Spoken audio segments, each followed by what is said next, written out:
સુરતમાં રખડતા શ્વાનનો આતંકી યથાવત જોવા મળી રહ્યો છે। સુરતના ઉમરા ગામમાં 11 વર્ષીય વિદ્યાર્થી પર 6 જેટલા શ્વાનોએ હુમલો કરતા ગંભીર હાલતમાં સિવિલ હોસ્પિટલમાં ખસેડવામાં આવ્યો છે।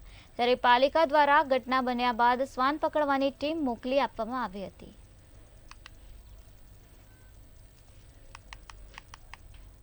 સવારમાં અમે નાઈને હજુ લૂંટી જ બાંધેલી હતી, બહાર નીકળીને જોતા હતા, પેલા કાકા દોડ્યા ને હું દોડ્યો ને કૂતરાને 15 કૂતરા છોકરાને પકડીને મતલબ પીછાડી નાખેલો હતો કૂતરાને। તો અમે ટાઈમ પર દોડી ગયા તો છોકરોનો બચી ગયો છે, છોકરો સારો છે, એમને બધું ફાડી નાખ્યું છે। પણ અહીંયા બહુ કૂતરાનો બહુ આતંક છે। 30-35 કૂતરા છે, રસ્તા ઉપર દોડે છે, લારીઓ માટે, ચિકનની લારીઓ બધી છે, એના માટે કૂતરા અહીંયા રહે છે ને રસ્તા પર ગાડીવાળા પર બી એટેક કરે, કોઈ ગાડીવાળો જોતો તો બી દોડે છે ને એસએમસી વાળા આવે છે તો આવીને ફરીને નાહી જાય છે, કોઈ પકડતા નથી કૂતરાને। કે સુરત મહાનગરપાલિકા દ્વારા વારંવાર આંકડા જારી કરવામાં આવે છે કે કરોડો રૂપિયાના ખર્ચે શ્વાનોનું ખસીકરણ કરવામાં આવે છે।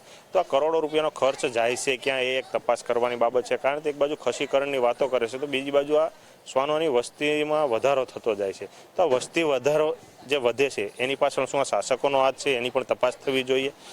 અને ખાસ લોકોને પણ કહેવાનું કે જે એની પ્રકૃતિ વિરુદ્ધનો જે ખોરાક આપે છે એ બંધ કરવું જોઈએ। કારણ કે છેવટે આપણા બાળકોને નડતરરૂપ થવાનું છે, કેમ કે આ પાલતુ પ્રાણી હતું એ હિંસક બની રહ્યું છે।